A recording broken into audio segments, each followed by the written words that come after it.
You are live. You are live. We're live. You just come out your crib, haven't you? Yeah, Great. I was Just dropping come off. back. I was dropping off. I forgot we were going to go online. Just dropping off to sleep there. Okay, hi everyone. We'll say hello to everybody as you come online. But tonight's topic, if you're just joining us, is going to be about dreams of your dead loved ones. You know, can the dead talk to us in dreams? So we're doing this topic, and if you're a patron too, I'll be running a second thing on this on Zoom on the for the patrons. If you go on if you're on the patron site, have a look on the Zoom ones that I do, and we'll be talking about can psychic powers come through dreams. So we're going to talk about dreams of the dead and those that love you in the spirit. So we've got greetings from Sanja. Just move the screen across slightly. Yeah. Hi there from Sri Lanka. Sanjay from Sri Lanka. Nana Rosebud from Hampshire, UK. Good to see you guys. Not that lady from Totten again, is it? I don't Not know. that lady. Maybe, yeah, might have been the Totten lady, was it? Hello from Chester Street. Hope all is well. Andrew Roberts. Chester Street. Where's that? No idea. Perhaps back by Chester, but Le Street sounds a bit Frenchy, doesn't it? Sand Sky, hello from Georgia. Hi there. Hi there, guys. How you all doing? Folkestone, yeah. Jonathan there. So I thought it said Tony Blair for a minute. Tony Blair, yeah. Ah, Mr. Avocado. Nicole Avocado 3. I didn't know you were parts of triplets. Oh, India, that's nice. Oh, stayed awake. Bless you. Stayed awake. Yeah, people have been Agility bits. Never heard of them before. Hi, Agility. Patrice, hi. I know some of you get up at ridiculous hours and stay up ridiculous hours in order to watch us. It's very kind of you. And nice Laurie of you. Owens, Wyoming. Oh. Yes. Lorraine Biggs. We're looking down here because our screen's down here today. Lorraine Biggs from Wareham and Dorset, because obviously Domenico's not with us today in our front room to be able to set things up because, you know, we're all on lockdown, aren't we, still? So there's another lockdown video. Hi from India. Chandra.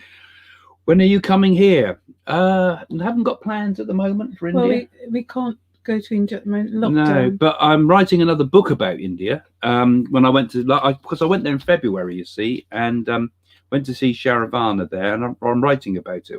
Hi from Darlow, UK. Darlington? Darlow? I don't know. Celia. Celia. Hi, Celia.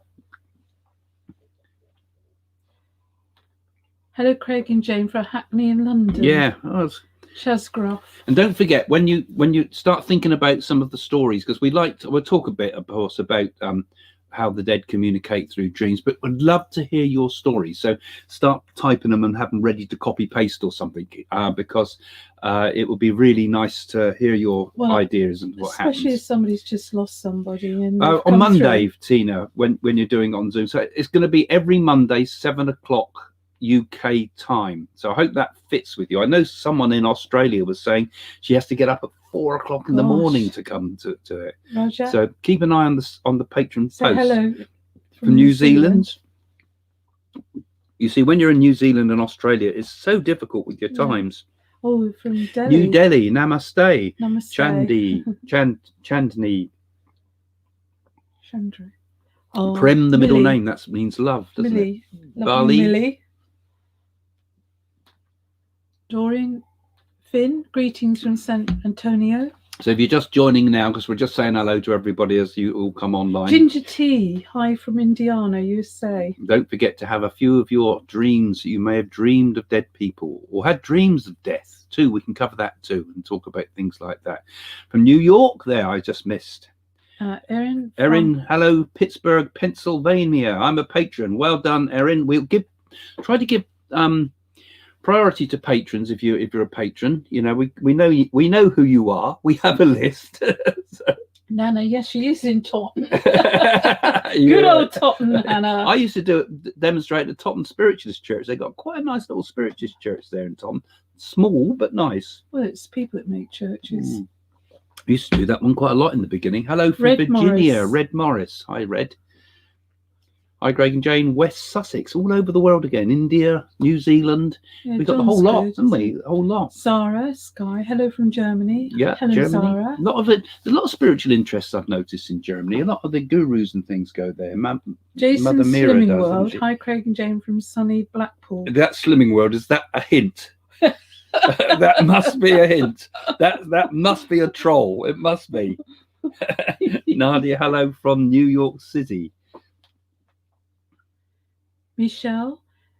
Oh, from Ciao, Italy. From Italy. Ciao. Nice to see you both. Yeah, well, of course, we've got Italians working in the background here, because Domenico, of course. Arrivederci, Craig. Arrivederci. Bellissimo. Good evening, Craig and Jane, from Mill Hill in London. So as you're joining, we're just saying hello to everybody if you're just coming online, and we're going to talk tonight about the Swami dead contacting Anya. us through dreams. From Bangalore. Oh, Bangalore, fantastic! Right, that's where we, of course, we went there. to see Sai Baba near there, put a party. Hello from Toronto, Canada. Florita. Hi there, That's a Florita. beautiful name, isn't it, Florita? Yay! Made it from Oz. Good Jason. vibes. Yeah, goodness. I can't Down remember. under. Now it must be about 5 o'clock in the morning there. It must be in It's Oz. Friday the 13th. Yeah, of course. This today would have been a good one to do, the one about the superstitions we did a few weeks ago, didn't Ginger we? tea. Ginger tea. Yes, that sounds a good idea. Diana, North Carolina. Hi, Diana. Hiya.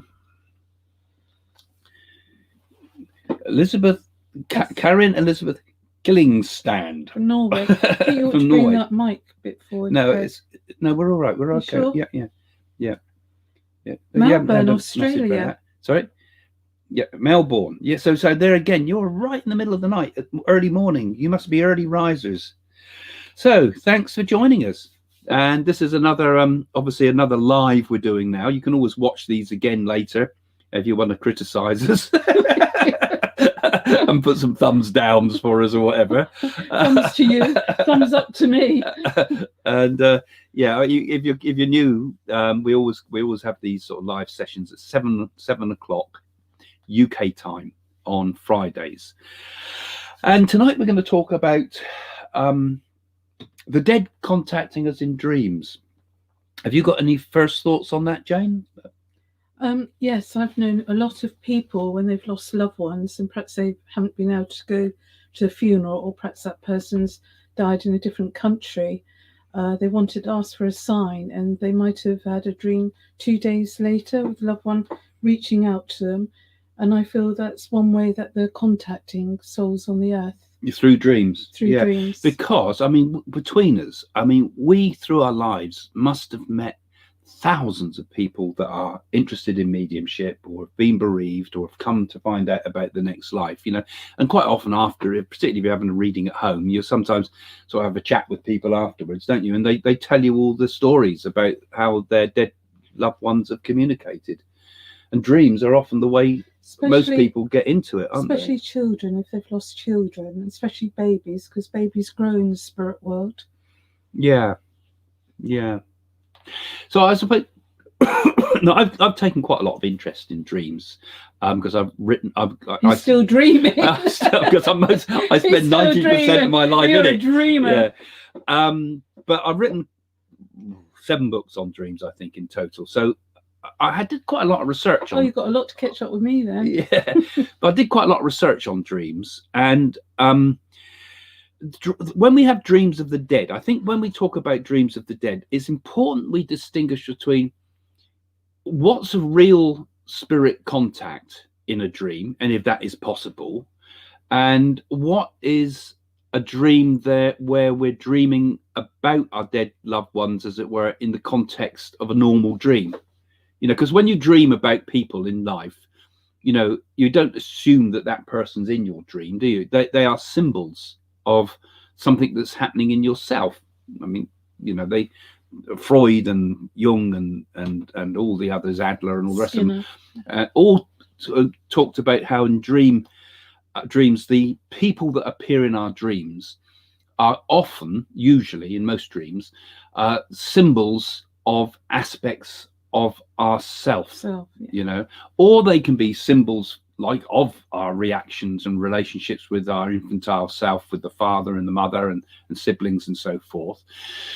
And often in dreams, they kind of have a very strong charge of emotion, often in those type of dreams sometimes, So we'll have a lot of dreams about the people in dreams can be symbolic, and that can include the people that are dead as well, as What well as the about living. lucid dreaming, and when you're in a sleep state and you wake up and you don't know if that's reality or you're still dreaming?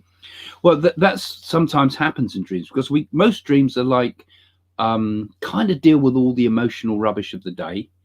And then other dreams go a bit deeper. And then sometimes you get what Carl Jung used to call the grand dreams, or like you're saying, Jane, like the lucid dreams, where you're awake in the dream.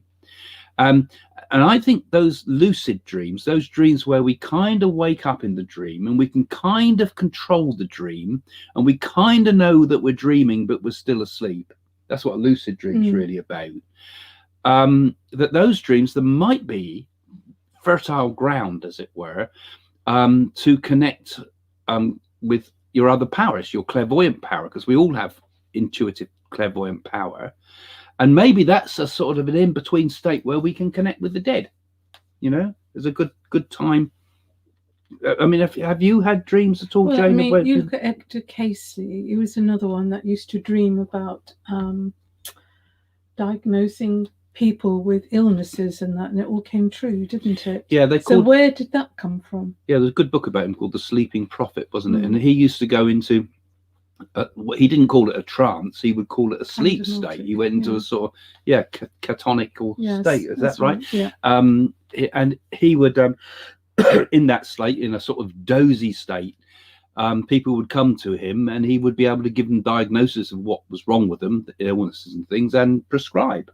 So that shows that subconscious mind, that unconscious, subconscious levels, is kind of where all the powers come from.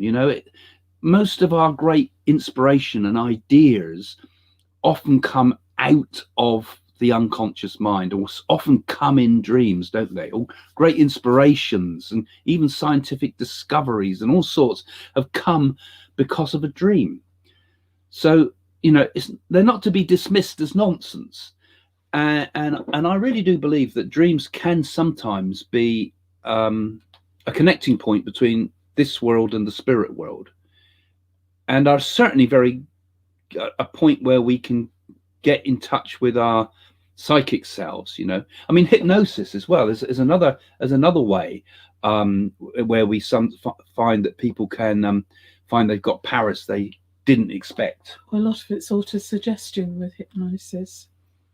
Yeah, but it also, you can, for example, you can say to someone, I'm put you in a trance, right, and tell the person, right, you are now the great clairvoyant. You can see. Put you in a trance. Yeah, but no, suppose they've done it, where they put people in a trance and hypnotize them and said, now you have clairvoyant powers and you can do this, you can do. And the person believes they're a clairvoyant and then gives real clairvoyant information. Yeah, there was a black and white film called The Clairvoyant where he used to predict all the horses would win.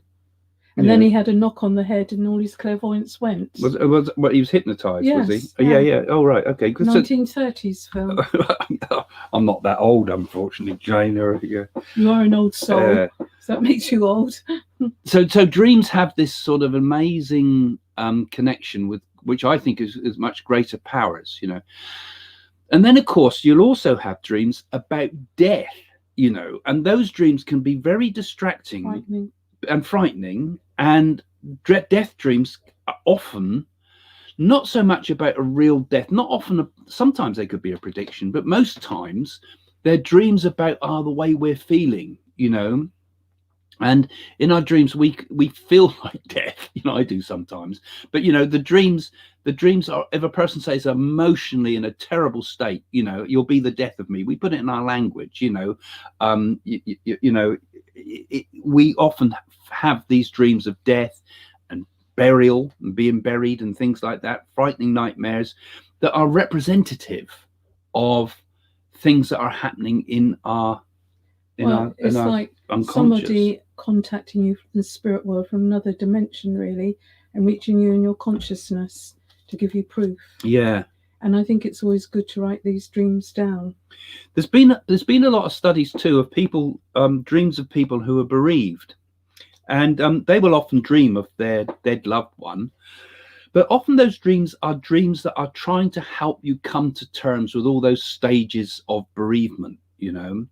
And so, for example, I remember I wrote a column, and a lot of people used to say they used to dream of their dead loved one, but in the dream they were divorced, you know, and the person had divorced them and walked away. That's fear. Well, it's emotional, you see. It's a Fear. representation dream of the fact that you feel you've been abandoned, you know, you feel Fear. you've been let down, you feel you've been rejected. And fear dreams as well come into it as well, you know, and the loved one is suddenly terrifying, you know, because you're dealing with the emotions. So that shouldn't be confused with the dream of a direct contact with a loved one, you see.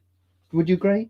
Yes, I think you would know if a loved one communicated with you, because you might wake up and you feel a sense of warmth, and you might feel that really was them. It's the reality, and it feels true that they contacted you, because sometimes, you know, it takes an awful lot of energy for a loved one to come back and communicate with you.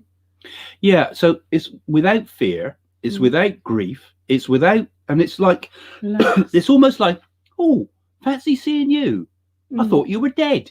You know, that is, I think, part of the quality that comes with these type of dreams that can distinguish it from those emotional sort of dreams I've just described.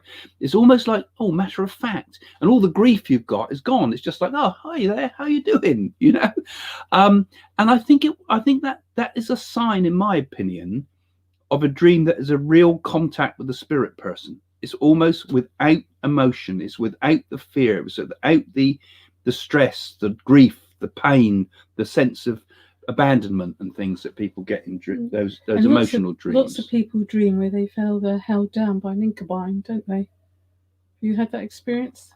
Well, that's a complete incubines and succubines, as they called, is more connected with I think, with a condition called narcolepsy, which is where the back of the brain wakes up late.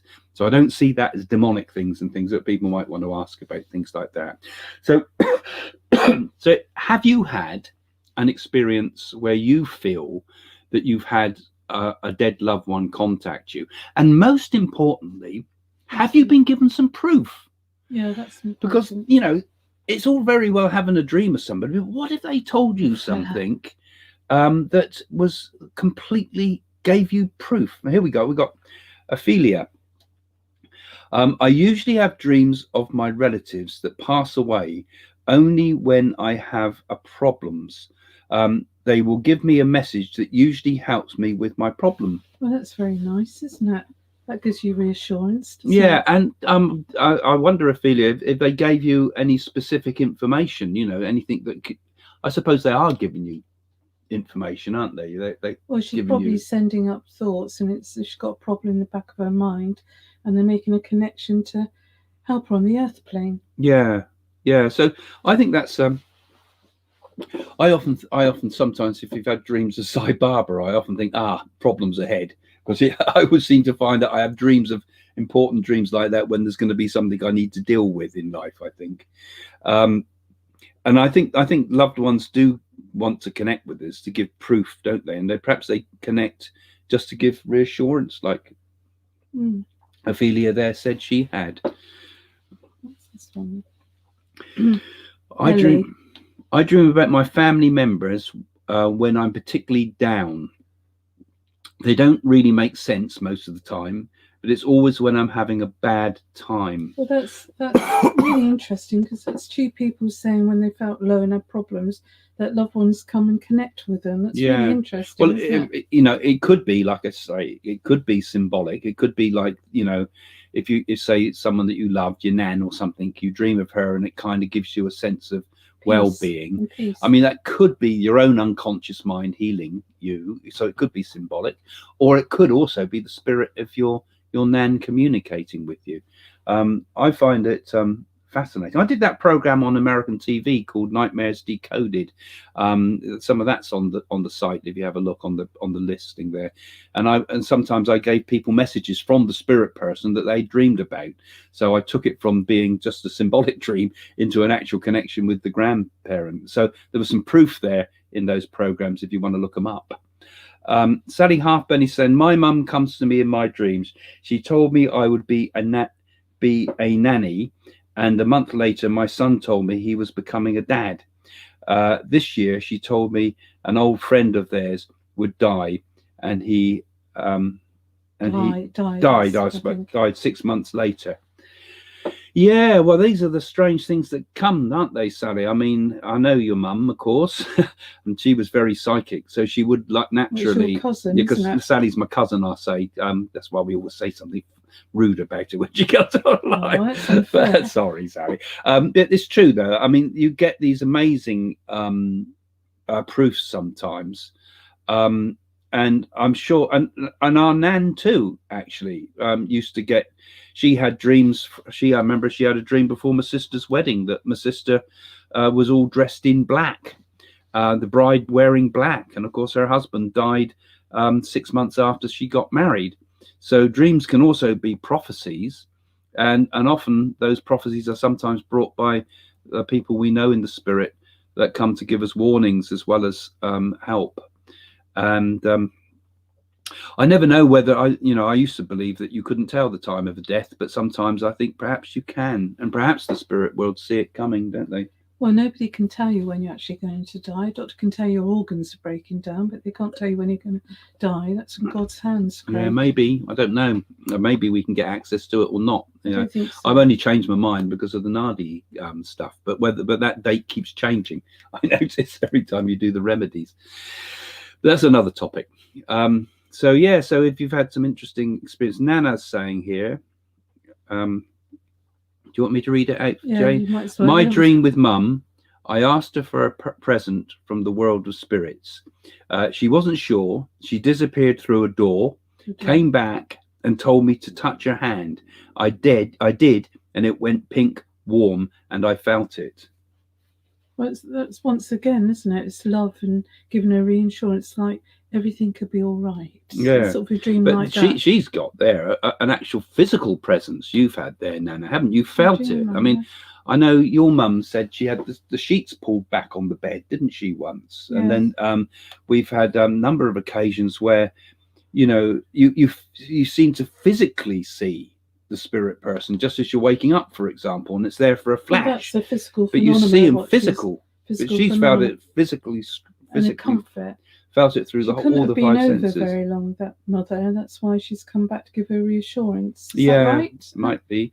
I expect in most cases, actually, when they come back, I think there's a special energy just after a person's died, where they get a few moments where they, perhaps because they're still connected with the physical plane up to a point, and it's that time they can connect with us in a very special way, and that's when I think you get physical things like things moving and things like that.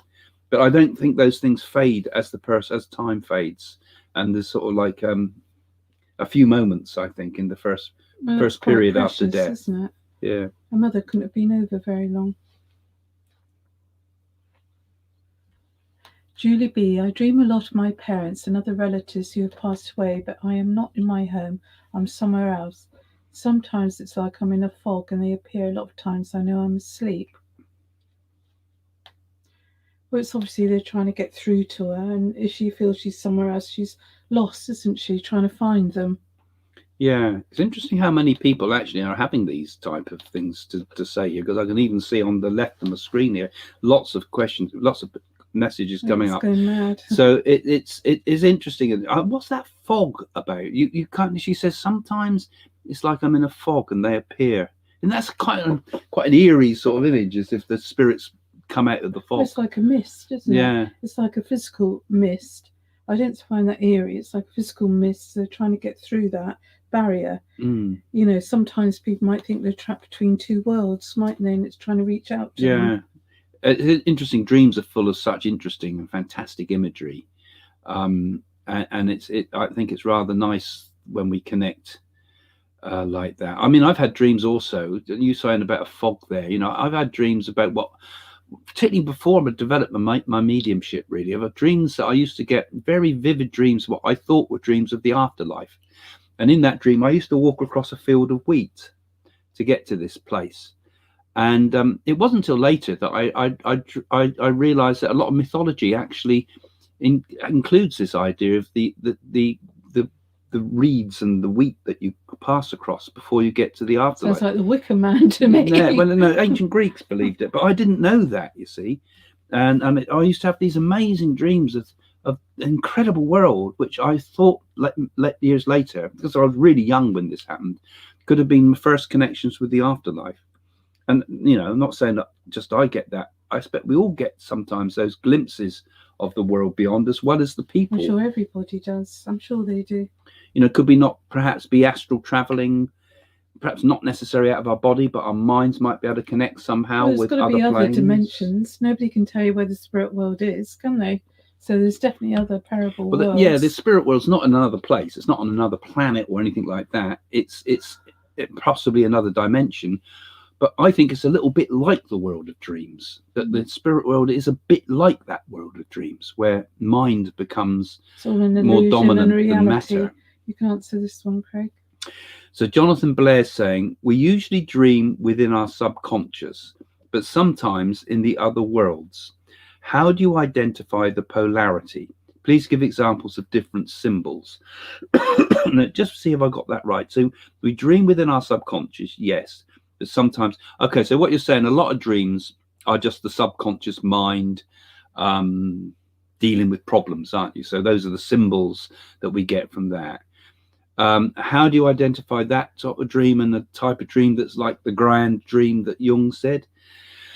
Well, I've often noticed, it's a whole big question really about the dream symbols. You see, Carl Jung said that there was these things called what he called archetypal symbols, that we have what's called a collective unconscious mind, and that certain symbols come up time and time again in that collective unconscious. Symbols of fire, symbols of the mother, symbols of the father, phallus symbols of the tree. Tunnels and trains. Yeah, all these very, very common dreams, particularly take us right back to archaic ancient times, that we have perhaps a shared consciousness in dreams, so part of what we do connects with that. But then I think those big symbols, as it were, often come into play when we move into the realms beyond the normal subconscious day-to-day worries, when we go into the big questions about life and the beyond. And Carl Jung was a fantastic person for looking into all these things. He wrote a fantastic book called, when he was dying, actually, it was dictated when he was on his deathbed, called Memories, Dreams, Reflections. And in one of some of the dreams he describes there, he talks about seeing himself meditating, and he knew that if he woke himself up, he would be no more. And he had dreams of his doctor, who appeared to him in what he called his archetypal form, in his primal form, he described it as, and dressed as a priest of Kos, And then he had dreams, in apostrophes, of being high above the earth and looking down and seeing the whole earth from above. So those are sort of dreams that go well beyond the normal symbolism of dreams. And I don't know if there's any way we can actually define it, Jonathan, if I'm answering the question correctly here.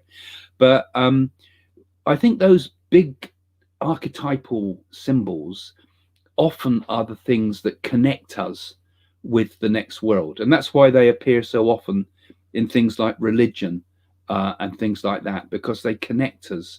And perhaps those symbols, those big symbols, as it were, the archetypal symbols, are symbols that are there perhaps as a stepping stone to higher consciousness and also to higher awareness, which would include connection with the spirit world. So I don't know if I've answered your question or not really, but anyway, some interesting thoughts there hopefully for you. Right. Cats. I've had many dreams come true, tit for tat. I don't have them often that come true, but sometimes the spirit does show me things through dreams that come true within 24 hours. Precognition. Yeah. Yeah. I mean, you've had dreams where things. Have you had premonitions of the future in dreams, Jane? Yes, I have. And I remember having a dream that I woke up and I said, Craig, I dreamt last night you bought a black BMW, and you nearly looked shocked. You said, I've just bought a black BMW and I wasn't going to tell you. Do you remember? Yeah, yeah, yeah. I was going to surprise you with it. Yeah, I was going to surprise you with it, and you saw it. Yeah, I mean, the problem with us is we can never spring surprise Christmas presents. Every year, Jane knows one way or another what I've got her. Or actually, nowadays she just tells me. It's easier, but you can't have surprises, can you? Because we do pick it up, and I really think like we've made predictions. I mean, okay, you've watched my predictions, but Jane and I used to do the big breakfast on the Channel 4, and we used to predict next week's news today together. And they had a scoreboard, what was pending, what was right, what was wrong, didn't they? Yeah. We used to put our neck on the line. I think that would be a good way to do that on this channel, actually. But dreams were one of the ways. I mean, I used to keep a very strict dream diary and keep an eye on the dream diary for things that I felt were predictions coming through that way. Have you had it that way with dreams? No, my dreams, I can remember every single dream. I can remember spiritual dreams. I can remember one dream where I opened a window and the sea level was like that, and there was beautiful goldfish because jumping up and down. The most beautiful dream that I saw. Yeah, I've had a similar dream to that. Is it because water symbolises spirituality? Goldfish floating around this big fish. Right. Yeah, that's Marie, I dreamt of my granddad talking to me, explaining it was going to be a cold, hard winter, and guess it was. Oh, that's nice, isn't it? Yeah. Obviously very close to your grandfather, and obviously trying to protect you, to tell you it's going to be hard winter and to keep warm and wrap up warm. That's quite a beautiful thing. It's like someone being your guardian angel, really. And I think also, Marie, it's a little bit like I said, it's often the dreams that we have of the dead, I think, are very matter of fact, like just chatting to your granddad, and you wake up and, oh, I was talking to my granddad. What was all that about, And I think they're a little bit more vivid than a normal dream too, somehow, without being intensely scary or worrying or anything like that, This matter of factness is what I think. And also, sometimes dreams about the future are almost matter of fact, Oh, by the way, the world's going to end. Oh, is it? Oh, that's interesting. It's like, not that it is. Have no fear, well, Craig and Jane's here. It's not going to end. No, of course it's not. But I mean, you know what I mean? You could have major things shown you in a dream, and you don't bat an eyelid. Oh, really? It's like we transcended the emotions in dreams, I think. And a bit, the other dreams about being buried and death dreams and frightening dreams and dreams of funerals and dreams of worries, I think are more connected with the human emotions. Some people are frightened of going to sleep at night because they're frightened they're going to die in their sleep and not wake up. And when they wake up, they're suddenly conscious and they're in this world. And it's, a lot of people have inner fears. Yeah, I remember a medium said to me, "Oh, your nan, she will die peacefully in her sleep without any pain." And I remember I mentioned that to my nan, and she said, "Oh my God, I can't go to sleep now." I thought, "Oh God, I shouldn't have said anything," and she did. But she did what? Pass in her sleep, really. That was Nan Parker. She painted that. But yeah, so it's interesting how we Angel connect Love. with That's sleep. a nice name, isn't it? I never forget the first time I dreamt of my late son. He gave me a hug, cuddled, and I was overwhelmed with the undescribable love that penetrated my body even after. Oh, that's really lovely. That's sad, isn't it? Yeah, it's nice that he still connects with you because you're his earth mother, and he knows that he brings you comfort. I think nothing's worse for any mother than to lose a child. Yeah. And it's actually when we talk about mediumship and that, and people say raising the dead and everything, I mean, it's love that connects the two worlds together, nothing else. I mean, that is the force that is that transcends this world. I think it's an invincible force. I mean, why do people say raising the dead? I can't raise the skin of a rice pudding. Yeah, Doris Stokes used to say that, didn't she? Dead. Yeah, that's right. We don't. I mean, the people, the skeptics like to sort of turn it into necromancy and all sorts of horrible things. But it's just like Angel Love. I don't expect that's your real name, but you're saying it is about love, isn't it? It's about the love that builds the bridge between the two worlds. That rainbow bridge that the Vikings talked about. That the Rainbow Bridge is Animals. actually built by the power of our love for the spirit world, and their love for us. And the medium doesn't have to be involved in that, because when the medium is just the conduit between that love build between you and the person in spirit. So people often will transfer onto the medium and say, oh, you're such a marvelous person, because they project all the love for their loved one onto you, which it's like but it's not the medium that's doing it. It's the fact that it's your love connecting with the loved ones in spirit that makes mediumship work, and also makes these connections work that we're talking about tonight in dreams. Well, that's always why it's good to, if you go to see a medium, have an open mind, not a closed mind, because you're putting blocks up to that medium, and the spirit world's very real. So to connect with you, always go with an open mind. Yeah, and I suppose an open heart as well, really. A heart always filled with love. Yeah, because I mean, before you go to see a medium, if you actually, without sort of worries and fears and everything, you can send a sort of loving thought to your loved ones, it makes it work. Certainly, it's always been the case in spiritualism. We ask people to send out their loving vibrations, and when you get a whole audience sending out their loving vibrations to the people in the spirit, and we get a whole lot of love, Craig, coming from the platform, and you get a lot of good evidence as well. That way. Zoe Brown, I have often had dreams where I connect with people, and although I do not know them on the earth plane, I seem to know them very well in my dreams. I often think these are the spirits that I know on a soul level. Could be.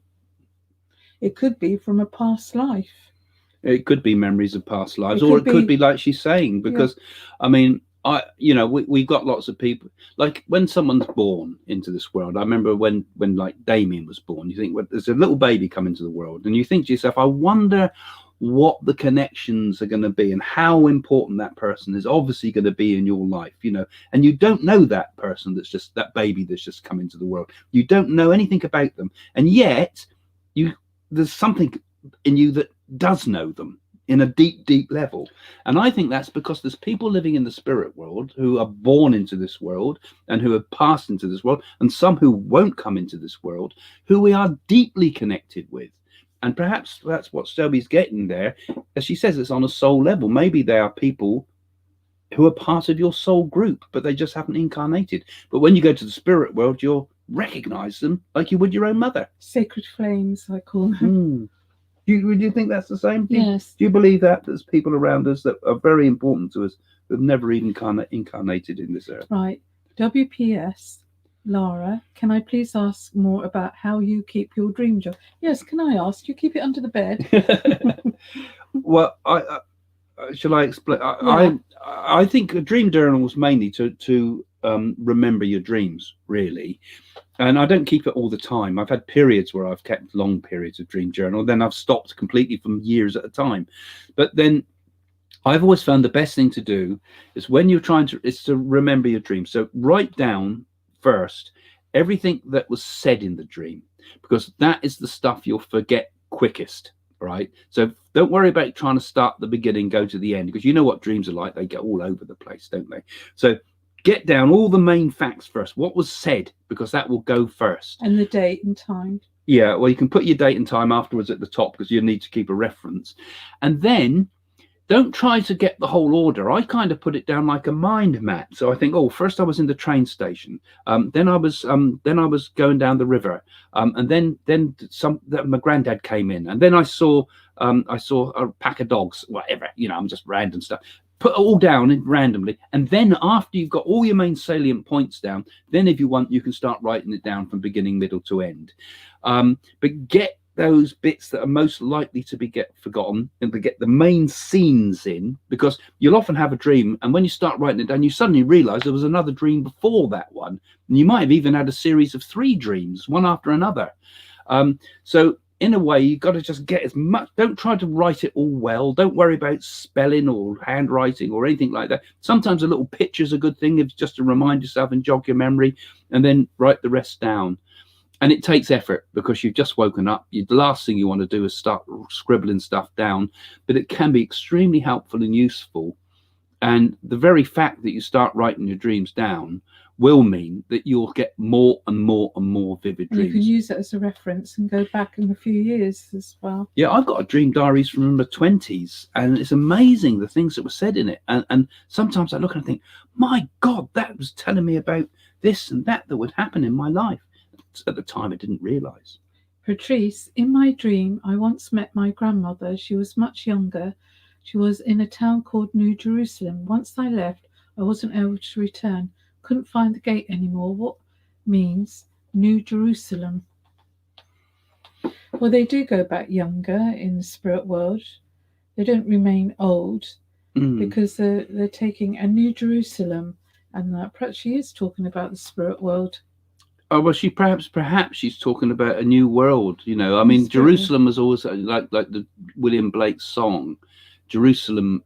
We will build Jerusalem in England's green and pleasant land. I mean, William Blake took that image as being that there would be a rebirth of great spirituality in Britain. That Britain would be the next Jerusalem. It would be the next center of the world, and so it might have similar symbolic context, not necessarily the same as William Blake's, or maybe the spirit world is the New Jerusalem. If you're coming from Jerusalem, you could be coming from a Christian background, a Jewish background, or a Muslim background, because it's a holy city for all those races and others, actually. So all those religions, rather. And so it's a symbolic of perhaps of a new life, a new beginning, a new world, a new start, a great spirituality. So you know, these symbols we have to work around. She couldn't get back through the gate. She couldn't get back through the gate. It's like perhaps this. Oh yeah, what did she say? It was. She went. It's New Jerusalem. She went to try to get back, and she couldn't get back through the gate. So I suppose it's perhaps it means you've been in the spirit world. I wasn't able to return. Couldn't find the gate anymore. What? Yeah. So after the gate comes up, and a lot of symbolism, like gates of heaven. The gates of heaven, Jacob's ladder. There's always these sort of idea, and the sea across the river of Styx and things. It's Styx, and this idea that there's a division between this world and the next. So maybe that gate is simply the fact that it's not your time to go. That's what divides you. And one day when we die, we can pass through that gate and have the reassurance of knowing there's something more to follow this life. I remember my grandmother had a dream of the gates of heaven, and the gates opened, and then she could see Jesus through that gate. She went to reach up to him, it disappeared. 2 days after she died, and we had a wreath made of the gates of heaven for her. All right. I think it'd be the gates of hell for my family. No, I think it would be a manhole. Right. Yeah, Craig. So Karina's saying, good evening. I got a phone call from my grandmother years after her death. Oh, these are I've seen these before. Yeah. She eagerly explained something I couldn't understand. I loved her deeply and miss her. I'm told she's my guardian angel. Now, I'm presuming what you're saying there, you got a real life phone call, not a phone call in a dream. Although, interestingly, phone calls in dreams are often very interesting because they're like our connection with the unconscious or our connection with the next world. But it sounds to me like you've had a real direct, actual experience. Yeah, it has been known that people can hear someone's voice on the phone that's passed over. It's one way going through the alpha waves to communicate to them. Lots of people have expressed very similar things. I mean, phones are often one of the strangest things. When people die, because phones call at yeah, we all had a phone call at exactly the same time, didn't we? 2 o'clock. Yeah, all our mobiles went off all at once. Everybody's mobile went off, and that was the time Dad had died. And then we also had this house also filled with the smell of jasmine when he went, didn't he? Just absolute strong smell of jasmine. So I'm not saying that you can't. That's not real, because who knows? Perhaps, like I say, perhaps particularly at the time of a death, right on the time of a death, there sometimes is a special energy, and sometimes the spirit people are able to utilize it. The fact that if it doesn't happen doesn't mean they don't care, because I wouldn't imagine it's an easy thing. But maybe we sometimes get a message because there's a great rendering of energy as where a person leaves this world, a wrenching, a tearing, really, when a person leaves one world to the next. And although they don't feel any pain or distress from it, I think there's a tremendous energy release that's from the body itself, and on all our connections. And maybe it's almost like a lightning flash of energy that can create these incredibly reassuring experiences, like your phone call from heaven. Well, that's sad. Laurie Owens, my 60-year-old husband still has monster dreams. He wakes up screaming. Oh, that's sad, isn't it? Did he have nightmares, I wonder, as a child?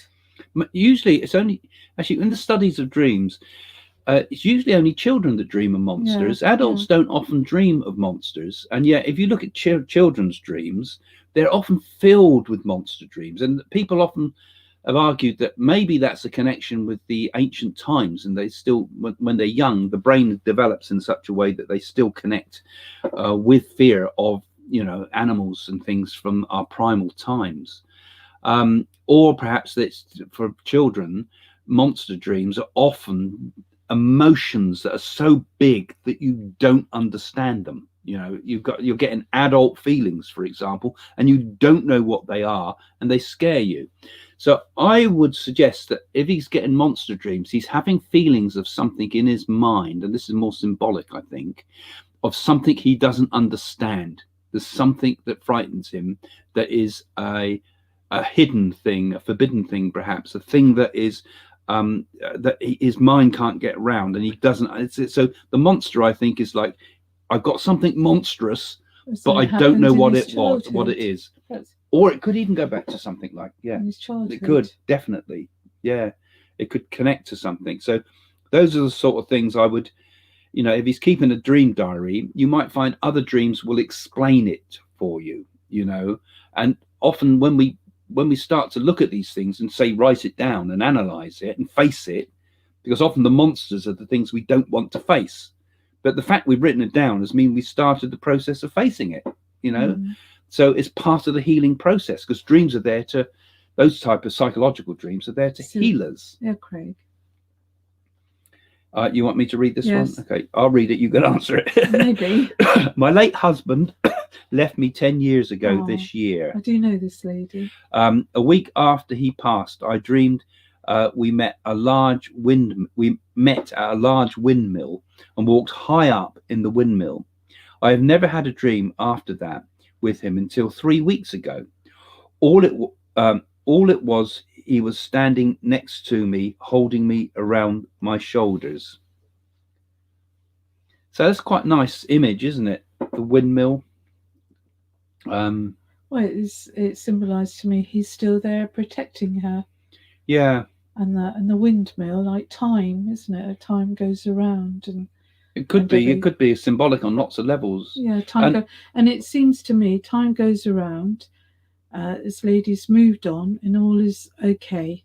That's why he's standing next to her, holding her around the shoulders. He's at peace because he's pleased that she's got a new life. Yeah, that's what it symbolises to me. And also another thing about the idea of the wind as well, the breath as well. These are considered as symbols of the spirit. The pneumus, I think it is, isn't it? Pneumus or something. I can't remember I've got the words wrong, but a symbol of the spirit. The spirit is often considered as the breath in mythology, as well as, of course, in yogic things as well. But in mythology, the breath was the life, and when the breath left the person, the life left the person, and the wind itself would be the idea of the spirit connecting with us. You find it also fascinating ideas in all the ancient also tribal religions. The American Indians believe this, and others. Walking high up to the windmill, it's like he's gone into his spirit world, and all is all right. So, because this lady's quite spiritual, he's spiritual, and that putting arms around the shoulders like that feels to me approval of her life, what's happening around her now. A symbol of love, isn't it, as well, and connection, physical connection. Yeah. And like you say, going up in the mountains, going high up, is going higher into the higher realms again. You know, we often think of the spirit world, although, you know, there's no God in the sky type of thing, but we think of the higher consciousness, we think of higher realms, we think of they progress to the higher realms, you know. So again, symbolically, I think that is very much connected with, you know, the idea this is a dream. It's telling you about connecting with the higher realms. It's quite the beautiful symbolism, dream, actually. and it's a lovely expression for your feelings as well. Yeah, it's you beautiful. know. And although these things could be interpreted as an expression of your feelings entirely, I think very, very often the spirit world connects with us like this too. Jason next. Do you want me to read it? Why not? Jason, about a year after my mother's aunt died, she received a phone call on her mobile from her aunt's old phone number. Wow. She rang back and discovered that her old number was most definitely disconnected. That's interesting, isn't it? That's spooky. Wow, spooky one. That is a spooky one, isn't it? And she actually spotted the number. That's a real sort of phenomenon, isn't it? Yeah, yeah. That would be quite an interesting one, particularly if you've got, because nowadays we can see the return senders, the callers ID, can't we? Yeah. And that could almost be a proof, you know, to show that phone, you know, should have photographed the phone to show that it's your aunt's number on there. Is it your aunt's? Yeah. So yeah, that's a fascinating. What's interesting, it was numbers definitely disconnected. Yeah, that's right, and you can prove it was disconnected. Well, we know that you need lots of energy for people to connect with you, don't we? So that's quite a lot of energy went into that. Yeah, and I would say something like that is a definitive proof of life after death. Absolutely. Like I say, it would have been nice to have photographed it and there's a proof there. But of course, these things happen when you least expect it. Oh, yeah. Then you're not going to when start. They're meant to happen. Yeah. I mean, the Society for Psychical Research used to do an awful lot of interesting studies in this type of thing, you know, communications from the dead and between the living as well. And, you know, they logged a lot of it, you know, and there was a massive amount of work done. But nowadays, there's not the same cataloguing of these paranormal experiences. It's more like this. We talk about it, perhaps more openly than people did wasn't before. Wasn't there, going back in Victorian times, that voices heard on those old-fashioned, not record players, those great big like horn things? Gramophones on the wireless and things. Yeah. Well, people, white noise, of course, they made the movie of, didn't they? Because we will often hear, just like we see pictures in clouds, we'll often hear voices in a random sound like white noise or white radio frequencies. And there was a lot of work done with spirit communication through that. And again, so I suppose you're hearing a voice in the sound, right? But what you're actually hearing is you're hearing your unconscious mind project onto that sound. So the spirit is making the communication through you, which sounds like it on the sound. Yeah, but sometimes more than one person hears it at the same time. People put their head on a pillow at night and they can hear someone talking to them in their ear. Yeah. So where's that coming from? I know people. When you talk to a lot of people who've lost someone, particularly if they're alone, you know, they've lost their husband or wife, you know, they'll often talk about feeling them come close, you know, and I think it's a very personal thing for people. Your turn. Angie. When my sons were young, I was sleeping and I heard a man's voice telling me to wake up. I thought it was my dad trying to wake me up. When I woke up, I was laying face down, suffocating on my pillow in the dark. Oh, that's frightening, isn't it? It probably was him trying to warn her could from be a spirit, beyond. couldn't it? Or it could be your own unconscious mind telling you to wake up. Whatever way, it looks like it's only just come in the nick of time. Well, yeah, to protect her and that. Yeah, that's interesting.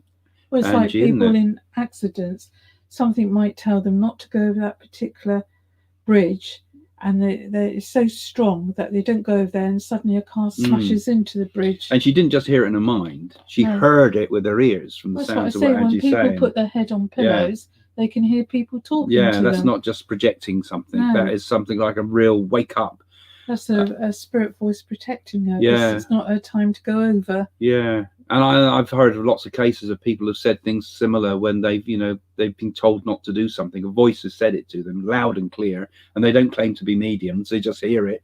They take note of what the voice says and change their course, or don't get on the train, or don't get on the Titanic. There's some or don't cases go on a of that. plane. Yeah. and it can be saved your life. So Yeah. who knows what the spirit are capable of. Guardian angels, eh? Yeah. So if you're enjoying this, remember I will be doing some stuff on the Patron site. We'll talk again about dreams, and that'll be done on Skype, not Skype. What's it called? Zoom. So I'm just getting used to Zoom. So those are the patrons on the Elysium patrons and the Olympus patrons, because we've got 3 tiers. Can join me on Monday if you like, and as long as you've got a good connection, we can sort of talk about similar type of things. And we're here voice to voice, and we're actually like nice that you saw people's faces come up here, wasn't it?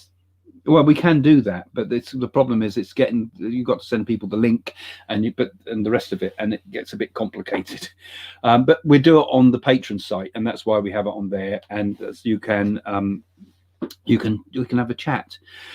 And again, how these sort of dream type things can also stimulate our psychic abilities too. I mean, can we use them to get in touch with our latent psychic powers? So so there's the last questions now. And so those of you who want to become patrons, you will find it in the description below, and you can connect and you can find out. And being a patron is more about helping us move the site forward, but we do also offer you some extra content, and we do offer you some interactions with I'll answer your questions there and things like that. Yeah, and how are you all coping in lockdown? I mean, it's quite difficult for everybody, isn't it? This is why it's so nice to connect, Craig, with everybody all over the world. Yeah, and that's the sign, as Domenico's putting up the signs. You can also connect with us on Facebook and Twitter, and you're on Instagram, Jane, aren't you? If you can remember your password.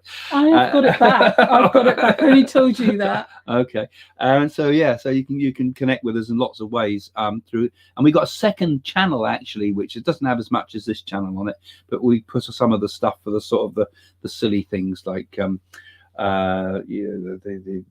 what was it, the one I was watching with the fish and chips during lockdown, and that's just all the sort of just the sort of ordinary fun day-to-day vlogs, as they call them.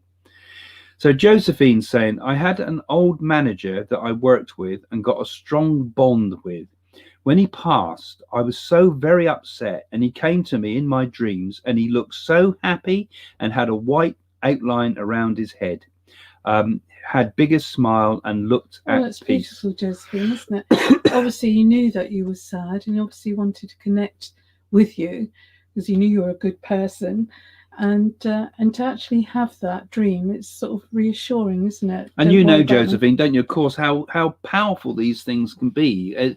No matter what people say to us, when you have a dream that is very clear like that, and there's a certain feeling you go away with, where you know that it's not come from inside you, as it were. You know that it's something that has been given to you from the spirit world. And of course, also Josephine's quite a creative person too. Oh, so Josephine, because she's a Facebook person, so she's obviously connected with you through Facebook, right? So like I say, it's fascinating when we get these real feelings of connection with the spirit world. It just proves that there's nothing to fear in death. Really, the life does go on beyond the grave. All in life, really. Every day's a blessing, isn't it? Yeah. I mean, as long as you've got a roof over your head, food in your stomach, you can pay your bills. We're very blessed. Yeah. Through this lockdown. Yeah. I think we're all very we're lucky actually, those who are watching this program, because obviously a large number of you are people that either believe it or have had proof of it or are searching. And it's so important that we do take these things into consideration in our life. What a wonderful gift it is when you actually do get proof of life after death, whether it comes through a dream or a personal experience or through a medium or through involvement in things like spiritualism. These are such precious it's precious knowledge, isn't it? Because most people rush through this life and they don't care about, I don't believe in life after death, a load of nonsense. And of course they start getting towards the end of their life, and then all the big questions come up. Yeah. And they all become they become very religious all of a sudden. But it's a good thing to know these things.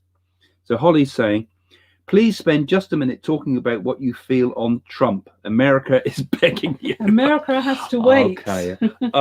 Well, I don't think we should do politics, Craig, because I think we're keeping. I will do another video on it, actually. At the moment, to be honest, I'm letting the dust settle in my own thoughts about this before I can get what I feel, because I mean, I did say in one of my videos, just one thought, that after Trump would be a strong socialist America. Now, I was expecting Trump to have a second term, and I still think there's a strong possibility that might still happen, even with all what's happening. I certainly feel, they should count all the votes and all the rest of it and have a second inquest into this, because just so that if Biden is the final president, then he's legitimized. You can't leave it hanging in the air, otherwise America's going to be in absolute chaos, and terrible things happening. Another count? There's nothing to hide. Yeah, and so that's very important, from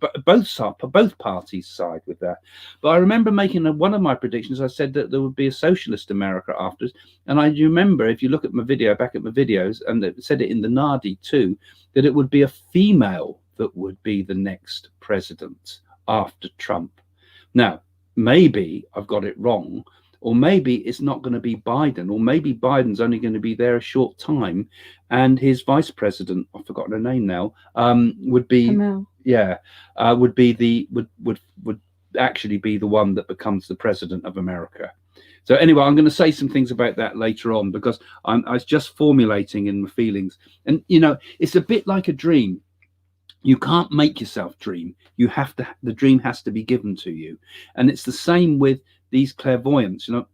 This clairvoyance. When people say, "Oh, Liverpool's playing Barnsley, who's going to win?" I wouldn't know, because it just don't work like that. No. It has to be given to you from the outside, and you get some of it, and some of you don't. It's like somebody saying to you, "Well, could you give me the lottery numbers? I could do with it."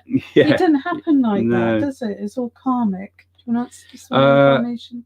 If someone's reincarnated, how can they still be in connection with loved ones on Earth? Well, they wouldn't be, because they were reincarnated. But I don't think in most cases, I think there's quite a long period before people reincarnate. I think the people that reincarnate suddenly have often very, very much unfinished business that they still very much have to do. It's a bit like being earthbound. But you come back forcefully, and you consequently have very strong memories of your previous life. Some of those stories in the blocks and tapes and things, I think, were those type of incidences. But I feel what happens is we go back to the spirit world. We then decide to reincarnate again as are others. Like I said, we talked about there was some in the spirit world that we may not have even been with us in this life. That when we go back there, we will recognize them and think, God, I know them as well as anybody else I've ever known. But I think what happens is we tend to incarnate in groups, and so we tend to wait a while until the main soul group is collected there, and then we'll start reincarnating again. So perhaps my great-great-grandfather has reincarnated by now, because I didn't know him at all. Okay, so once the memory connection with this world is severed with them, they can connect again. It's like when I met Sharavana Baba. I knew him in a past life, and he knew me, because I've always had a pull towards India, and I felt I was Indian because I like many glittery things and that. And you do recognize people from past incarnations, and it might be 200 or 300 years that pass before they and that's like some of our friends, best friends, like our friends Phil and Bianca, for example. When you met them, you just know each other 100%. It's amazing how you just kind of just know, and that connects with a lot of people in life, and sometimes the most unexpected people. But you've had a connection before. Your paths will bring you back together again, because it's meant to happen. It's like that power of love. It will always attract you to the right people. Oh, thank you, Karina. So thank you. We're going to be gradually sort of saying bye to you now, folks, because it's nice for you all to join us again here. And don't forget, if you like, become a patron. Follow the channel if it's your first time here, and give us a thumbs up. Come back and give us a thumbs up, so it pushes it up. Give us many hearts as you can. I like hearts. Oh, and you can do the hearts on Facebook too, because all of that helps keep the vibration high on these chats and things, and more people to follow us. Agility bits. Thank you. and share it too. Have a great share weekend it. yourself. Bye, Patrice. All stay safe too. Have a nice weekend. Well, we're all going to have the same sort of weekends, most of us, aren't we? Because most countries are on lockdown. Cleaning, washing, Might stare at the walls for a few hours, I think. Thank you, guys. Thanks, Celia. Yeah, it's good of you all to keep coming from all around the world like this, and I hope it's worth staying up for if you've got or getting up for or staying up for, like some of you have done. And yeah, you can always, like I say, you can always contact us through the website too at psychics.co.uk, which you might not have had a look at. Nice jacket, Craig. Oh, this is my cheapy one that I got from TK Maxx. What about me? What about me? Like a bowling jacket, this one is. I think I'll go spend my afternoon bowling. Thanks for your contributions too. And it's nice of you to connect like this, all of you. And you know, it's quite an honor to be followed like this, really, on YouTube. If you think about it, it's we've got 85,000 followers now. We're hoping to get up to that 100,000. 88,000 followers. No, I think I don't remember something. I know we had 22,000 people connected with us all around the world. 20,000 people watched last week. So that's because it was all the controversial stuff about Trump and everything. Thanks, Lita. Thank you for the nice comments. Yeah, we'll all have a lovely weekend, won't we? Yeah. We'll all sit and perhaps tune in and hope this world becomes a bit of a nicer place, you know, less of this horrible negative energy that's out there at the moment. And a bit more honesty out there at the moment as well, between all these people too. People that love you. All the people hiding things, you know. Yeah. Well, perhaps this virus is meant Truth, to come. love, light, you know, all those things. That's it. Tune in, tune out. Turn on, tune in, drop out. Now, where did that come from? Timothy. You're always beautiful, Jane. There we go. You've got a real fan club out there, Jane. That's nice. Yes. So is Boo. Yeah, you get all the thumbs up and I get all the thumbs down. No, you don't. Okay, well, thank you, guys. We'll see you soon. Bye. Bye for now.